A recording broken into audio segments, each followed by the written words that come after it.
The Association of the United States Army is pleased to welcome you to AUSA's Noon Report webinar series. This webinar series features presentation by senior Army leaders responsible for key programs and initiatives. It also features contemporary military authors who weave together the past, present, and future story of the United States Army. Kicking off today's webinar is AUSA's Vice President of Leadership and Education, Lieutenant General Retired Les Smith. Good afternoon, and welcome to the Association of the United States Army's Noon Report. Thank you for joining us today for today's webinar. We appreciate your support as partners in defense of our nation. Joining us today is Lieutenant General William Graham, the 56th Chief of Engineers and Commanding General of the United States Army Corps of Engineers. Please take advantage of having Lieutenant General Graham here to ask questions. You can use the Questions and Answer tab on the right side of your screen to submit a question. After the discussion, we will take as many questions as possible. You can find the full bio for Lieutenant General Graham in the Handouts tab. General Graham assumed duties as the 56th Chief of Engineers and Commanding General, United States Army Corps of Engineers on 13 September 2024, a great day, my birthday. Previously, he served as the Corps' Deputy Commanding General for Civil and Emergency Operations. His deployments include Operations Desert Shield, Desert Storm, Operation Iraqi Freedom, Operation Enduring Freedom, Afghanistan, and Operation Resolute Support, Afghanistan. He's a graduate of the Senior Service College Fellowship at MIT, the Joint and Combined Warfighting School, and Command General Staff College. He holds a BS in Mechanical Engineering from the University of Pittsburgh and an MS in Environmental Engineering for the University of Kansas. Butch, welcome to the Noon Report. Thank you for having me here today. Yeah, good to be here.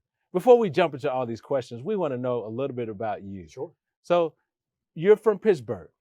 Absolutely. Grew up outside of Pittsburgh.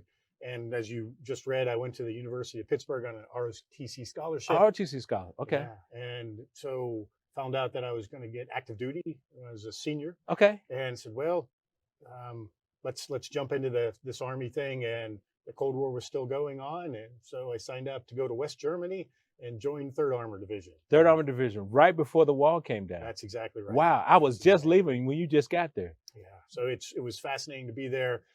When the wall was still up, the combat engineers over there, we started at the Fulda Gap, and our job was to, delay, in that case, the Soviets till they got back to Frankfurt. So yeah, driving 113s up and down the Autobahn, it was a different time. That's great. That's great. So University of Pittsburgh, were you there during the heyday of the football? Unfortunately not. Okay. I grew up in high school watching Dan Marino and Tony Dorsett and all those wonderful teams back in the mid-'70s. And so it was a special time. Great. We appreciate your service. So let's jump into it. You ready? Sure. Yeah, absolutely. Okay, great. So, Butch, in addition to being the Army Chief of Engineers, U.S. Army Corps of Engineers, and the Commanding General of the Corps, a unique organization with a unique mission. Can you tell us about the origins of USACE and how the Army ended up being responsible for missions like navigation, ecosystem restoration, and flood risk management? So this is not going to be a short answer. Yeah, that's okay. We'll break it into pieces for us. So I'll tell the story. Okay. So the Civil Works mission is actually the original part of the Corps of Engineers. Some folks think, it's this kind of weird, strange thing that was bolted on at some point over the years. It's actually the original part. The original mission from the Corps. It was for the Corps. For the Corps and for the Army. Okay. So the story goes, Revolutionary War, the Army had no engineers. Mm-hmm. And so we had to borrow engineers. So if you've been up in New York City, driving across the Kosciuszko Bridge, it was a Prussian engineer that we borrowed during the Revolutionary War. There's a Frenchman named De Fleury, who we've also helped us win that war. And so after the war ended, I said, we need to build our own engineers here. So the country's first engineering school that Jefferson started was actually West Point. Okay. And Jefferson then had the Louisiana Purchase, and probably more importantly for the Civil Works mission, the War of 1812 happened. Okay. So when they did the after-action review after the War of 1812, they had a couple lessons learned. First, the country needs a strong Navy. They need a mobile Army, and that they also needed to open up the interior lines of communication with the natural advantage that the country has with its ports, the Great Lakes, and the inland river system. And so the Army was charged with opening up and defending the ports and harbors. It was also charged with opening up the interior rivers for both, and this is kind of the important point, both national defense and to help the country's economy grow. And so that was our original mission. Okay. And so as we were working on fortifying the harbors and the coastal facilities, we started exploring basically the Ohio and the Mississippi River Valley. Okay. There was actually two corps of engineers, believe it or not, for a period from the 1830s to the Civil War. And there was the Corps of Topographic Engineers, because we had to map Yes. the interior of the country, and the regular Corps of Engineers that you know today. Okay. And so the Corps still has its mapping mission. One of my responsibilities is as the head geographer for the Army, and we have the Army's Geospatial Command that still follows under us. So as Sun Tzu said, know the enemy, know yourself, and know the terrain. So we still have responsibility for that third piece. So the Civil Works mission started mapping the Ohio and the Mississippi Valley. Okay. So was that what Lewis and Clark were doing? So they were part of kind of all that big push Yes. to map what was out there. Okay. And then there were no roads, no railroads at that point. So how did you move through the interior? On the rivers. Okay. So the Army Corps of Engineers got the mission to clear the snags and make the rivers navigable. Okay. And so as we were doing that, floods started happening, and there was no Federal Emergency Management Agency at that time. So the government looked around and said, well, we need somebody to help with floods. So then they said, well, Corps of Engineers, you've got engineers there, and you kind of know how water is managed. How about picking up this flood risk management mission as well? So then we got that mission. So that was the genesis of both our navigation mission and our flood risk management mission. And it's evolved from there over the years. The third one you mentioned was the aquatic ecosystem restoration mission. Like, what the heck is that thing? Holding the rivers in place for navigation, holding the coasts in place, that had an impact on the environment. If you're at Fort Leavenworth and you're sitting on the bluffs where Fort Leavenworth is, and been there before. You're driving out of Kansas across the river back towards Missouri to go to the airport. You cross the Missouri River and you cross a giant levee that the Corps runs and operates. Oh, really? And then you will go for about 2 miles through floodplain. It's all some of the richest farmland in the world right now. But that used to be, the river used to whipsaw between there and the bluffs 2 miles away. And all of that ecosystem had been lost when we channelized the rivers. And so Congress realized the impact that has had and has given us authority to work to restore where we can pieces of the environment. Probably the marquee bit of environmental infrastructure or the environment that we're restoring are the Everglades. It's the world's largest ecosystem restoration. What are we restoring it for? Well, we drained a fair chunk of the Everglades, and all that made living in Miami and Fort Lauderdale possible. Without the flood protection system that we built in conjunction with the state of Florida, you wouldn't be able to live down there. And so that system, though, it replumbed the Everglades. And so we've been working for the last 25 years to add just the right amount of water back into the Everglades, and it's a tremendous success story. Oh, that's good. I had no idea. Thanks for telling that. So can I give one more piece? Sure, of that of course. So folks say, well, okay, so that's the original piece of the Corps of Engineers, but you were also, since Bunker Hill, doing military construction. Sure. That's not true. The Corps of Engineers didn't pick up the military construction mission until World War II. Really? So if you're at Joint Base Lewis McChord at Old Fort Lewis, Maine, and those beautiful buildings around the parade field that were built in the 30s, on the side, behind usually some overgrown tree, is a white cornerstone that says built by Quartermaster Corps 1935. Really? And we were a small army, a small constabulary army. And so when the Army started to expand at the beginning of World War II, the Quartermaster Corps, essentially managing everything from DC, was struggling to build the industrial base, build out all the camps, post camps and stations. So then Senator Truman, who had the commission looking at how the government was responding and standing up its war production, said, hey, Chief of Staff of the Army Marshal, you have the Corps of Engineers civil works districts, all 38 of them, that have the country blanketed. They know local contracting, they know the local political environment, and they know how to build things. Why don't you use them? And Marshall, being a smart person, said, "Yeah, that's what we should do." Wow. And so if you're looking at the Secretary of the Army, and most dangerous, most likely course of action, most dangerous would be, I would imagine, if the Army has to go through full mobilization. Mm-hmm. And so the civil works districts that are out there that still have the country blanketed provide the Secretary a trained and ready engineering force that's able to expand the industrial base and expand the Army when needed. So a tremendous value. That's good. That's good. So, Butch, what surprised you the most about becoming the commanding general of the U.S. Army Corps of Engineers, even though you've been one of the deputies? So what surprised me the most is just how unbelievably dedicated the officers that we have serving in the Corps of Engineers, as well as the amazing Department of Army civilians we have. The Corps of Engineers is primarily a civilian organization. 95% are civilians, and they absolutely love being part of the Army. They're not in the Army, but they're part of the Army, and they absolutely love it. They love the mission, they love the people they work for, and they are just tremendously dedicated to this nation. Okay, that's good. So, talk to us about your priorities. For the Corps of Engineers, it's as simple as safely delivering quality projects on schedule within budget. General Spellman, who I replaced, had that insight, and we've kept it.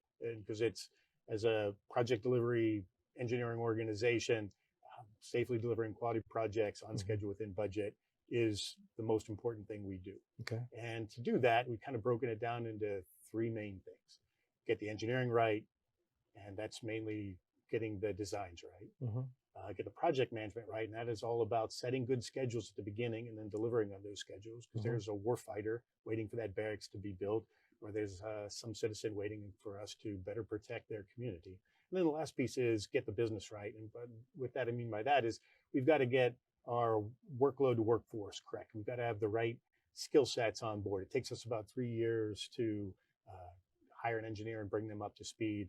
And so we've got to see what work is coming and make sure we're ready for it. Right. Okay. So the Corps has done a lot of amazing work in the last year. Can you describe for us briefly the Corps' missions at the Baltimore Harbor, Maui wildfires, and recently with the LA wildfires? Yeah, briefly. Right. I will. Well, you can break it off into three different segments. Let's take first with the Baltimore Harbor. Sure. So when the Dolly lost power and ran into the pier and knocked the Francis Scott Key Bridge down, it fell into the federal channel. Okay. As we talked about in our history, it's the Corps of Engineers' responsibility to maintain the federal channels between federal channels also. The federal channels. Okay. So that's the key. That's our key main waterways. Okay. Key waterways. So now the federal channel was blocked because there was a wreckage of the bridge that was there, and our key goal was, one, to provide closure to the people on the bridge who lost their lives in that terrible tragedy, which that was first and foremost. Yeah. Bringing those families closure. And so working with a full federal team, we were able to work with the Coast Guard, the Port of Baltimore, and rapidly get the bridge removed. So it was a tremendous operation, and incredibly proud of the entire federal family in the state of Maryland for all of that cooperation. Yeah. How's that particular mission going right now? So it's done. Okay. All of the remnants are out. So our mission is closed, and I think the state is moving forward with rebuilding that bridge. Okay. Will you have anything at all to do with the rebuild of the bridge? So we'll have a little bit of permitting that we do. It's like, okay, wait a minute, you didn't tell me about permitting that the Corps did. So let me go back in history a little bit.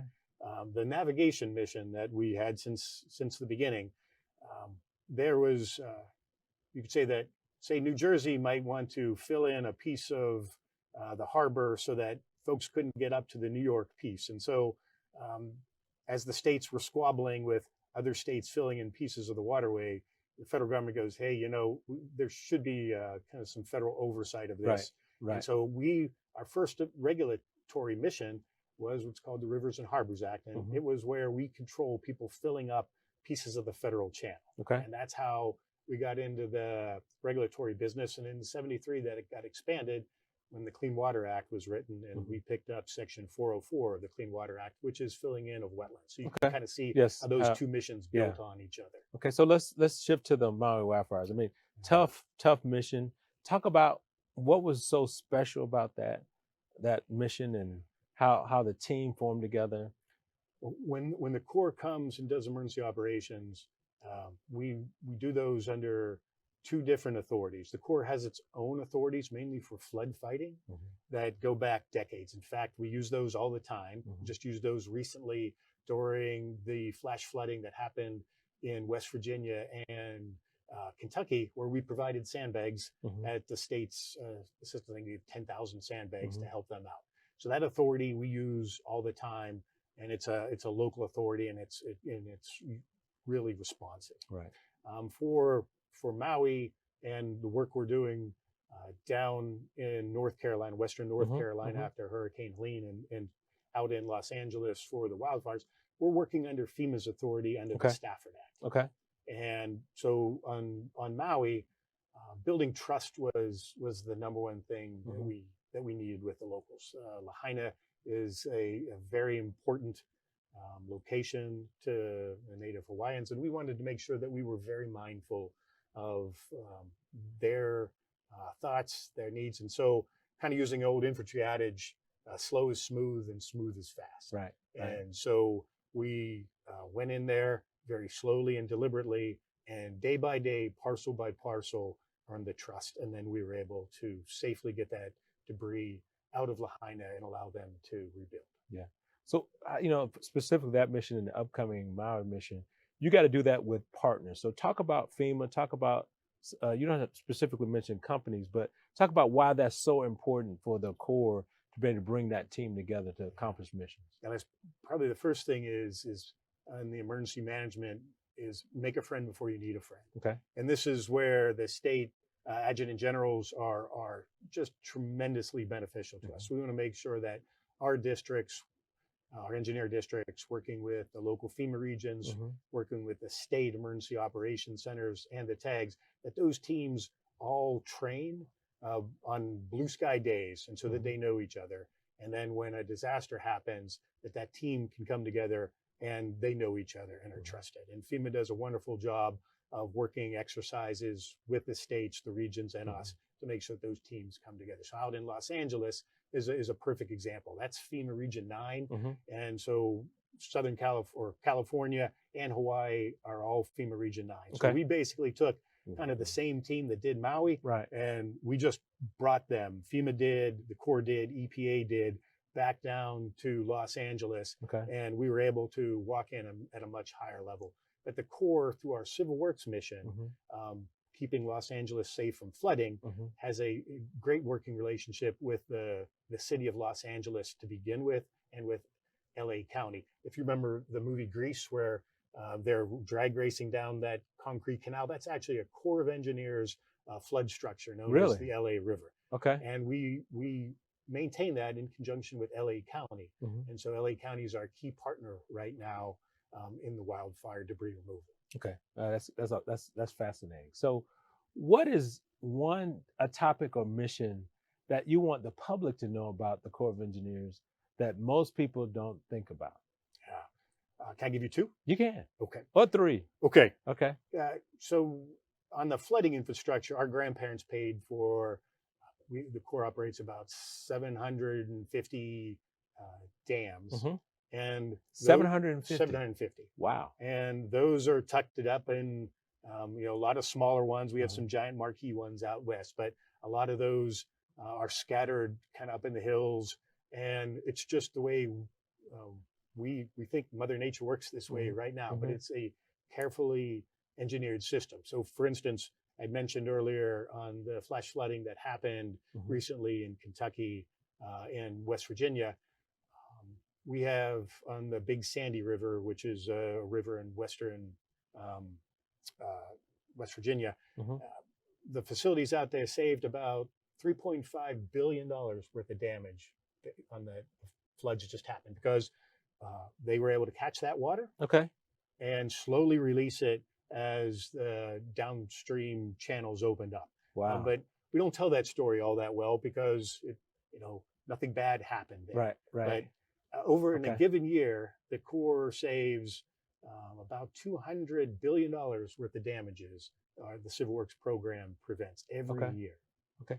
Well, tell us about the Prime Power Battalion. A lot of people don't know about that. I mean, that's a one-of-a-kind capability. It is one-of-a-kind Right. capability. So they're deployed a piece of their capacity down to Guantanamo right now Okay. to provide power. And what the Prime Power Battalion provides, and they've got a company in Hawaii, a company down at Fort Bragg, and they have a company here at Fort Belvoir. Okay. And what they do is medium voltage. Think a fob.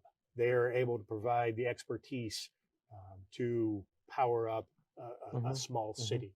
And that is a incredibly unique niche capacity that we have, and they are able to be deployed at a moment's notice. We also leverage them in support of FEMA. So one of the missions we talked about the debris removal mission. We also have a temporary emergency power mission. And so what we'll do is we'll bring in a contractor that works with us. FEMA will bring in the generators that they have pre-staged, and then we'll bring in our medium voltage experts from the Prime Power Battalion to join with our contractors. And that's an unbeatable combination. Okay, great. So when it comes to natural disasters, you almost always see the Corps of Engineers mentioned during response and recovery efforts. What makes the Corps so well situated to respond to those disasters? So as we talked about earlier, the Corps is a military-led, primarily civilian organization. And that amalgamation of military leadership, because we were trained since we were young officers to get put into a new situation, gain situational awareness, understand the best way forward, and then help lead the organization to mission accomplishment. So you take those leadership skills coupled with our tremendous Department of Army civilian subject matter experts. You put those two together, and then is a great recipe for safely and swiftly meeting the needs of our citizens. Okay. Let me jump back a little bit. So, we talk about those emergency response missions. What is the most significant challenge for the Corps? What do you face when you're tackling those missions? What's the toughest thing to do? In those emergency response missions, it's the forming the team, going through the storming process, hitting norm, and then getting to perform. Right. And so as we were trained throughout our careers, make a friend before you need a friend, like I said earlier. Right. And then you've got to train that.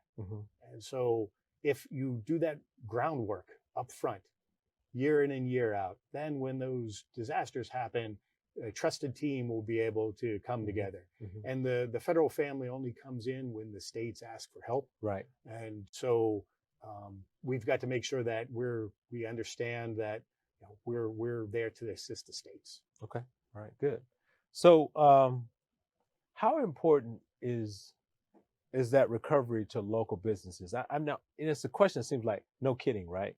And then the initial community, how does the Corps of Engineers help with local businesses supporting, helping them get back on the feet with them providing some of the missions? So when we work under FEMA's Stafford Act authority, Stafford Act is written that they know that when a disaster hits, that the local economy takes a hit. It's usually pieces of it are shut down. So the nation wants to get that local economy back going. So construction in many instances would come to a halt. So if we can take those assets that are idle and help them as part of the response and recovery, that allows that economy to restart faster than it normally would. So we work really hard to hire as many locals as we can. One, it makes just good sense because they know the area, their equipment's right there. But also it helps re-energize an economy, a local economy that's taken a big hit. Yeah, I never thought about that. So talking about that partnership about critical projects, I think we kind of already answered that one.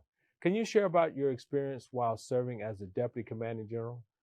for First Corps at Joint Base Lewis McChord from 2018 to 2020. So it was great to be back with soldiers, to be part of the evergreen part of the Right. Army that's always Triple 18. nickels out there. Yeah, it is. It is. What we want from engineer officers is throughout their careers is to bounce back and forth from the warfighting side of the Army to the technical side. I've done that throughout my career, and I'll tell you that I was a better engineer for the maneuver commanders I supported, having spent a tour or two on the technical side of the Corps. My engineer skills are sharper, and I'm able to provide more problem solving to the maneuver commander. Right. And so that's what we like to see. And so being given the opportunity to get back into the warfighting part of the Army as the DCG for First Corps, getting back into motor pools, it was great. Yeah. I think my favorite part was I was able to take a brigade from 7th Infantry up into the foothills of the Himalayas as part of a yearly exercise called UTABOS with the Indian Army. I think on even years it's in India, and in odd years it's in the States. And so we were able to go up there in the amazing Himalayan foothills and train with these amazing partners with the Indian Army. What I would tell you is the Indian Army is kind of territorial, and so these kids all grew up in the mountains. And so I went out for PT with them one day at high elevation. And so the old American general was huffing and puffing, and these kids weren't even breathing hard. It was amazing. So let's talk about that, about the Indo-Pacific. So you had a chance to see that and how tough that mission is. So as a DCG, why is it so important to have those partners there that we can talk with, engage with, before we may have to do some mission there? Yes. The tyranny in the distance out there is so great. The engineering missions are tremendous. I'm reading a book right now from, I think it's Paul Kennedy. He was a professor at Yale. He taught a lot of our strategists, went through his course. I think it's Paul Kennedy. And he wrote a book called The Engineers of Victory. It's not about us engineers. It's about problem solving. And one of them was how the American military was successful in World War II. And one of them were carrier strike groups, B-29s, the Marines with their amphibious assault capacity. And the fourth capacity, which you might not think about, were the Seabees. Yes. Right? And their ability to build those airfields, and there were a lot of Army engineers out there at the same time that were assisting them. That was one of the fourth keys. And so I think on any future conflict, or even during competition, the ability to project power to set the theater is a huge logistical mission and a huge engineering mission. Okay, good. So, in support of the chief's warfighting priorities, those 4 priorities, what are some of the evolving changes that the engineer regiment or the USACE is working on? So I'll put my other hat on as being General George's staff engineer and overseeing kind of the warfighting pieces of the engineer regiment. I've got 3 priorities right now, and the first one's not going to surprise you. And we've got to improve the operational readiness rate of the engineer equipment we have. Coming from the chemical side, back when we had the Foxes, maintaining low density equipment is a challenge. So I spent all yesterday afternoon down with the Defense Logistics Agency, Mark Summerly, and his amazing team down there of logisticians, talking about how do we work better, working with AMC and TACOM at improving the parts availability for all of the low density equipment. So improving the OR rate of the breaching equipment that maneuver commanders are counting on right now is job one. The second job we have is we got to get sappers out of the breach. As you're seeing in Ukraine right now, that's a tremendously deadly place to be. And we would much rather put a machine out there than we would a 113 with soldiers towing a Miklik trailer that can't back up because it's towing a trailer. So robotic breaching, certainly 100% on board with General Rainey on moving that as fast as we possibly can and getting soldiers out of the breach. The last piece is you saw what the Russians were able to do with mines, with counter mobility. And so the American Army's counter mobility, explosive counter mobility skills need some attention right now. And so we're working on that. Yeah.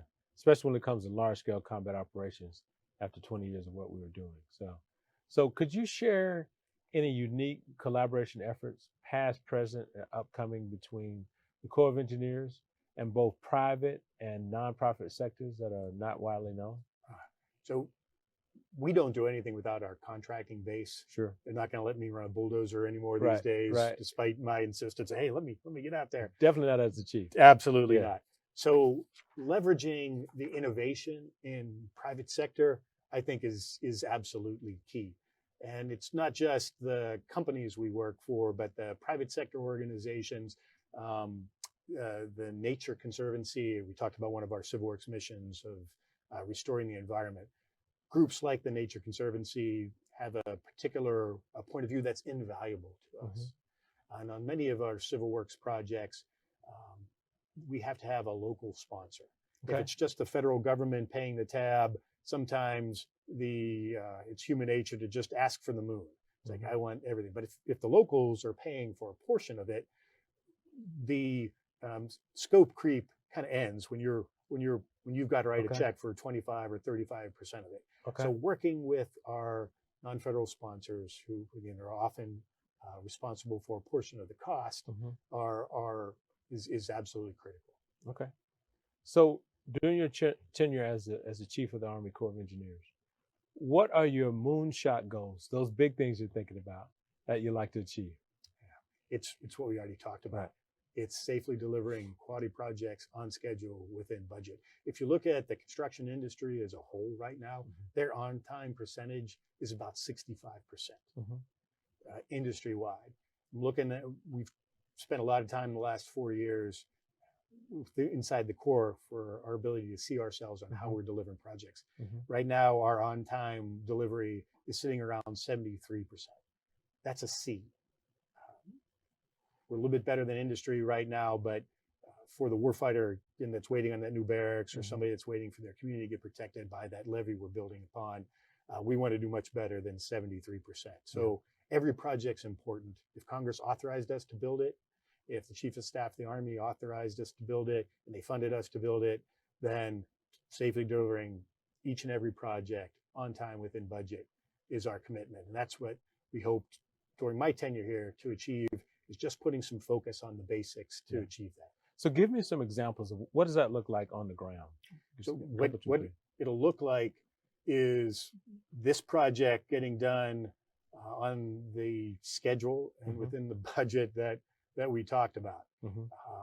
That can be a little challenge. We're on a continuing resolution right now, and we're halfway through the year. And there's talk that a continuing resolution perhaps could go the entire year. Right? So we'll recognize those, and then we'll re-baseline whenever funding comes available. So you can't hold a project manager or a project engineer responsible for delivering on a schedule that the funding flow didn't materialize as they projected it to be. So as the funding flow materializes when appropriations happen, then we'll re-baseline. But our commitment is to, when we set that schedule, according to this funding flow, is that we deliver. Okay. Good. So, warfighting is a function that cannot be executed without its critical component, which is people. What are some of the initiatives that are unique to the Corps of Engineers about caring for and investing in its people? We have some amazing pathways to get into the civilian side of the Corps of Engineers. And our outreach to the engineering schools is ongoing and continuous, making sure that folks understand the unique work that we do. And I think that's once they kind of come in and they kind of see that work and they said, well, this is important work, it's rewarding work, and I'm doing it within a great team. I think that's why we hook folks.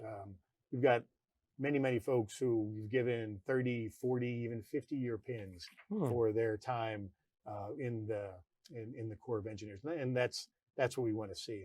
And the thing we want to make sure we get the most is similar to what we do in the Army. You bring in somebody new at kind of the apprentice level. We want them to serve under a journeyman engineer, and then have some master craftsmen, master builders that the journeyman and the apprentice serve under. And so we take a very close look at how we're delivering to make sure that those teams that are delivering have that kind of virtuous mix of master craftsmen, journeymen, and apprentices. I'm pulling that thread a little bit. You know, the Corps of Engineers was one of the folks that started the Green Books for the military. Can you talk about how those certifications are important and how can we help them move from state to state and location to location? Yeah. For the if you're a combat engineer or construction engineer and you're a whiz at the D7 Caterpillar bulldozer, you should be able to take what we've taught you in the Army and go to the Operating Engineers Union, and that certification should carry on into the building trades union. Same for our electricians. Certainly, we would want that for the rest of our heavy equipment operators. That those skill sets immediately translate into the construction industry. It's a big demand right now. It's huge demand. Right. I mean, there's a shortage of skilled labor out there all across the board in the building trades. And so to get soldiers who have served their country, served them well, learned a good trade, to be able to move seamlessly into the building trades is really important. So we appreciate all that work that's gone on. So how are we doing with that? Is there something that AUSA can help with when it comes to that transition with our service members? Just continuing to tell that story, continuing to advocate that what the soldiers learn as they serve is readily transferable to the needs of industry. Okay, cool. Let's check and see what's on the net here. So we know that the Corps is focused on infrastructure projects. So can you talk about the importance of utilized sites, remedial action program, and its role and addressing legacy contamination? That's pretty detailed. That must have been somebody pretty smart. That was somebody pretty smart. Yeah, okay. So the formerly used sites remedial action program, or FUSRAP, is FUSRAP. FUSRAP is what That's the acronym means. stands for. Okay. And what it is it's cleaning up the legacy contamination after the nation's initial atomic bomb construction efforts. Okay. That was the Manhattan Project, which you're familiar with, and it was actually named after the Manhattan District of the Corps of Engineers. Really? That's right. Okay. That's where Manhattan Project came from. Learn something new today. That's it. Okay. So if you just saw the movie Oppenheimer, the Matt Damon character, that was an engineer officer. You'll see he has his engineer passes. That's right. You're absolutely right. And he did well. He did well replicating that. So the FUSRAP program is cleaning up that legacy contamination. One of the sites that we're working on right now is called Coldwater Creek. It's in suburban St. Louis, and there was a lot of ore machining, manufacturing that had taken place, and at some point they took some of the leftover ore and they stockpiled it out near the St. Louis airport, and some of that washed into the creek that meanders its way through that portion of St. Louis. And so we realize now that, that's unhealthy. And so we're working to clean that up, starting up near the airport at the kind of the source of that. The source has been removed. And so now we're moving down the creek, removing that. Incredibly important work that the Corps takes quite seriously. And as you can imagine, radiation's scary. Right? It's silent. You don't know if it's there to harm you.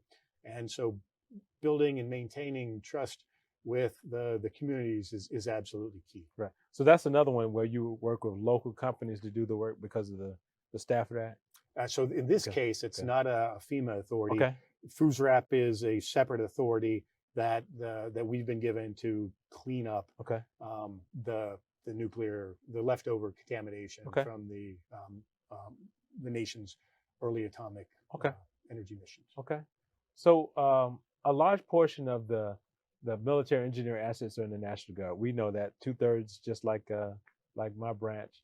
How does this contribute to the Corps of Engineers' response to natural disasters and weather events, or is this at the state level? So for national disasters, the Guard is usually there before we're there, and they've been absolutely phenomenal. I was after the LA wildfires hit. I was about 2 weeks after the fires were put out. I was out there with FEMA. Yeah, tell the story of that young man we talked about earlier. It's a great story. So for everybody who's been out in Los Angeles, there's probably no more iconic spot than the intersection of Sunset Boulevard as it's coming up over the hills and the Pacific Coast Highway. And I was able to stop at a traffic control point with a young soldier from the California National Guard. He'd been in the Army for 2 months, and he was out there serving his state. So it was wonderful seeing this young soldier serving his country, serving his state, and doing the work that he had signed up to do. He had have to borrow his gear from his squad leader because he hadn't had a chance to get to CIF yet. Yeah. But the National Guard had already put him in the fight, and so Nice. that's phenomenal. Okay, that's good. So can you talk about talent management for USACE as it competes against the private sector? I can. Yeah. Could I go back to that last question? Yeah, sure. So I've deployed a lot in various fights over the years, and I've never served on the battlefield without an engineer reservist or an engineer guardsman with me. Right. Those have been an integral part of the engineer regiment from the beginning. From the beginning, yeah, absolutely from the beginning, and so they're absolutely key. So we watch carefully the engineer forces in the Guard. We watch carefully the engineer forces in the reserve. I've got a deputy commanding general for the reserve engineers. I've got on my staff and a deputy commanding general for the National Guard engineers on my staff. And they serve them well to make sure that inside the Pentagon, we're advocating for that, as you said, 75% of the engineer regiment that's in Combo 2 and 3. So let's pull that thread a little bit. So some of them are day-to-day engineers working in engineering and other type companies. And then so one weekend out of the month, many times more than that, as we know, as you go up the ranks. How does that help the Corps of Engineers? Similar, so they almost have like 3 missions. Yeah. So talk a little bit about that. Why is that so important for maintaining relevancy and capability? So pulling out the civilian skills that our citizen soldiers practice every day is absolutely invaluable to us. I'll give you a story. I was the division engineer for 1st Armored Division in Iraq, and we were Multinational Division North. And one of the bridges across the Tigris River was hit by a vehicle-borne IED, and it knocked one of the spans down in the center part of the river. I had a National Guard engineer brigade from West Virginia, was the division's engineer brigade at the time. Okay. And their chief of the engineering was the state highway engineer for the state of West Virginia. So the CG, General Hartling at the time, gave me his helicopter. I put that engineer in there. We flew up, and he was able to do a structural assessment of the pier that remained. And then we were able to kind of simultaneously call the 20th Engineer Brigade, who was the Corps Engineer Brigade at the time, and to put a dry span bridge on the road. Right. And so the state engineer from West Virginia said the pier will still hold, and the Corps engineers from the 20th, from 18th Airborne Corps, put a replacement bridge span up, all within 24 hours of the VBIG going up. We had that line of communication up in Q West open back up. And so that is a great story on the power of the skills that our citizen engineers bring to the fight. Yeah. So, going back to the competition piece, how do we compete?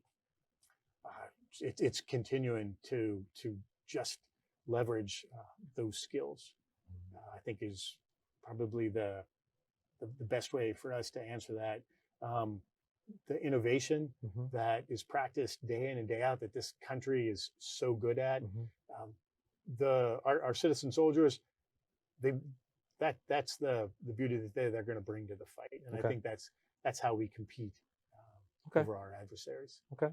So you spoke about your priorities about being ready to innovate for tomorrow. How does the Corps of Engineers innovate in construction and for the armies and for the Army? We have a large R&D component of the engineering research and development. A lot of places. It is. Yeah. And talk a little bit about that. So they're broken down into a few different labs. We've got our cold region lab up near Dartmouth in Hanover, New Hampshire. Really? Okay. And it's got these deep freeze lockers in there that they can do some amazing cold water testing or cold weather testing. We do work across the Arctic all the time. One of their other research facilities, have you been up to Fort Wainwright? I have. Up in Fairbanks.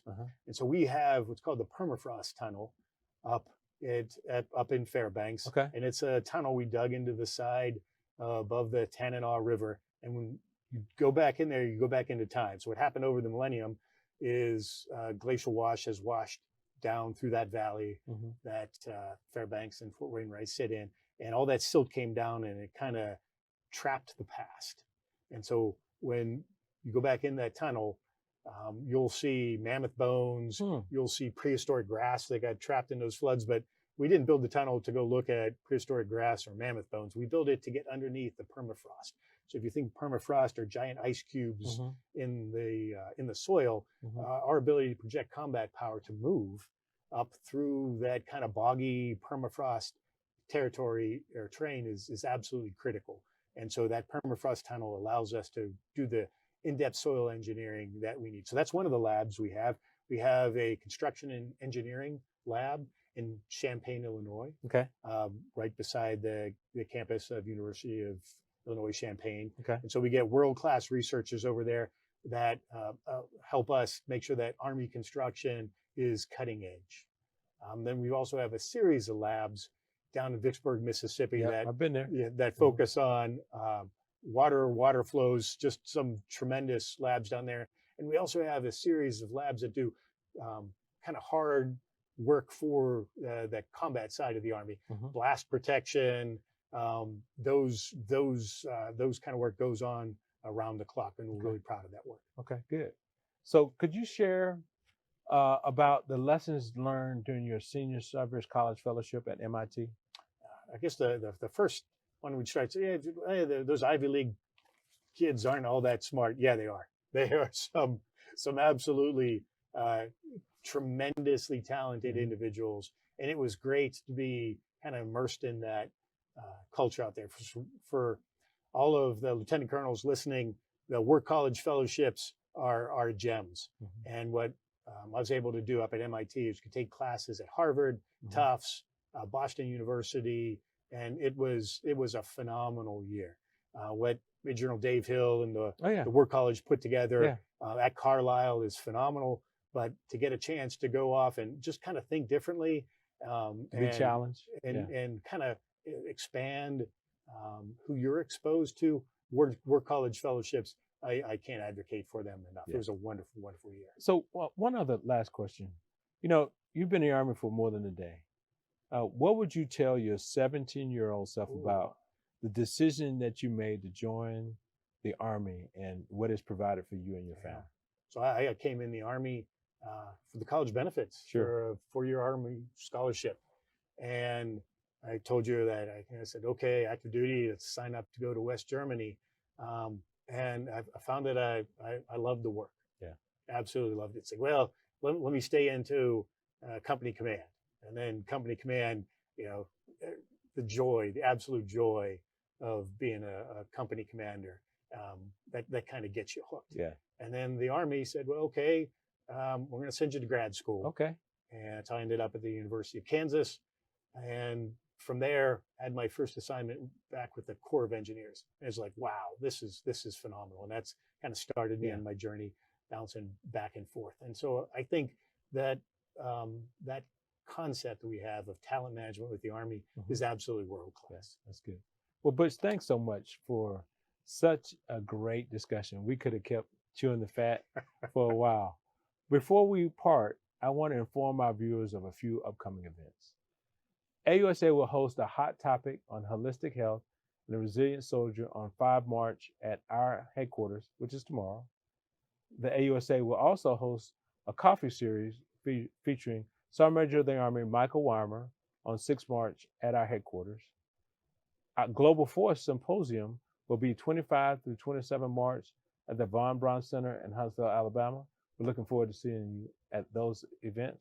We will also feature General James Mingus, the Vice Chief of Staff of the Army, will be April 22nd at AUSA headquarters in Arlington.